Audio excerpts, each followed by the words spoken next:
Joining me right now, former Trump campaign manager and author of Let Trump Be Trump, co-author, I should say, Corey Lewandowski. Corey, good to see you again. It's great to be on with you. Thank you. I got to ask, you've spent a lot of time with the president, including, I understand, just last night with the president. How committed is he to seeing this through in terms of leveling the playing field with China, in your view?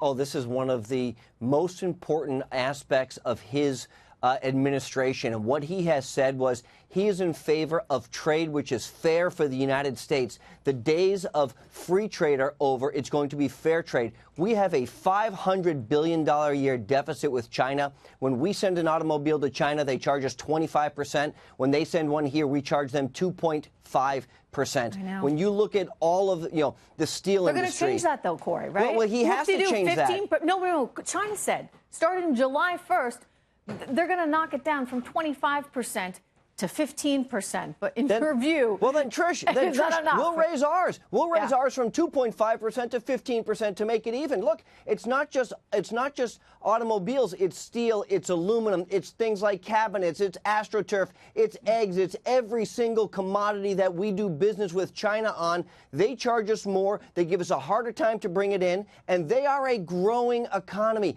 They need access to the U.S. market, but they can't have it for free. This president's been very clear. We're going to start producing goods in the United States again so that it is cheaper for here and is going to create jobs in America. He's already created over 3 million jobs. And by doing that, you're bringing manufacturing back here and you're making sure we are putting America first. That is a huge change from the previous 8 years of the Obama administration. You know, it's fascinating when you see this whole globalism and how it is spread throughout the entire world and how there's, in some ways, Corey, kind of a race to the bottom, right? You want the cheapest labor, you want the cheapest goods, et cetera, et cetera.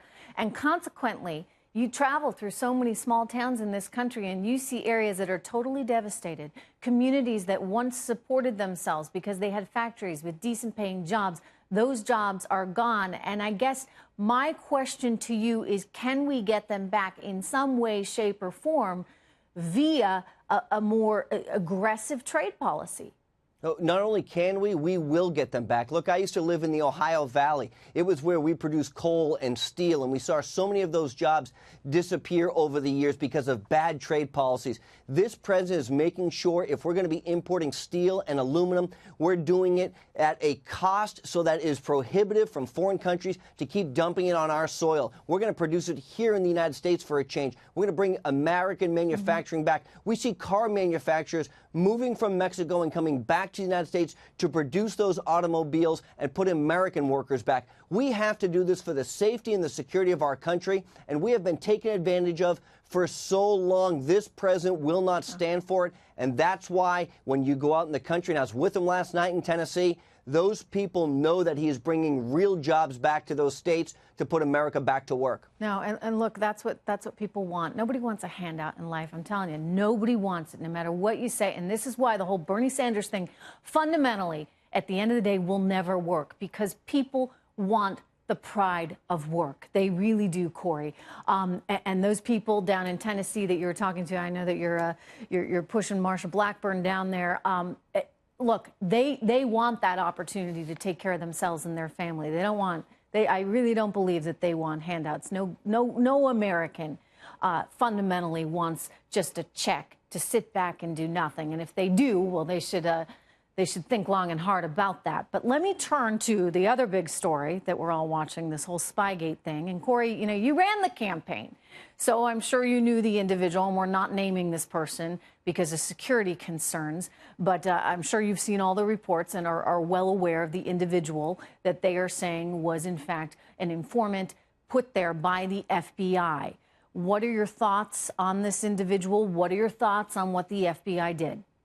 Well, let me say this. I can tell you that when I ran the Trump campaign for 18 months, the FBI never contacted me once and raised any concerns about any people or businesses that we may or may not have been doing business with. Never once did I get a phone call and said, we're concerned about Russian interference or potential meddling, right? And, if they did take a person and put him into the campaign to obtain information and to get that information, they should have notified the campaign if they were so concerned. And my biggest question, Trish, is did they also do this with the Clinton campaign? Because the Clinton campaign took $5 million of campaign donor money, paid an former MI6 spy to go to Russia to create a false dossier, to use that dossier to then spy on American citizens. So if the FBI and the intelligence community was so concerned about potential spying by the Russians to the Trump campaign and them impacting the election negatively, did they also do that to the Clinton campaign? And we know unequivocally they did not. They never thought Trump was going to win. They never thought the deep state would be exposed. And what we now see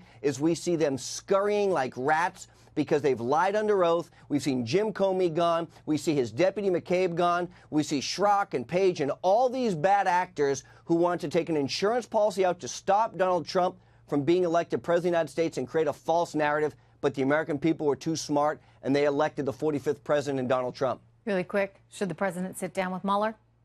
Absolutely not. Like, I see there's no value of doing that. There was no collusion. There was no cooperation. There was no coordination. I was there. No collusion. No value of sitting down, in my opinion.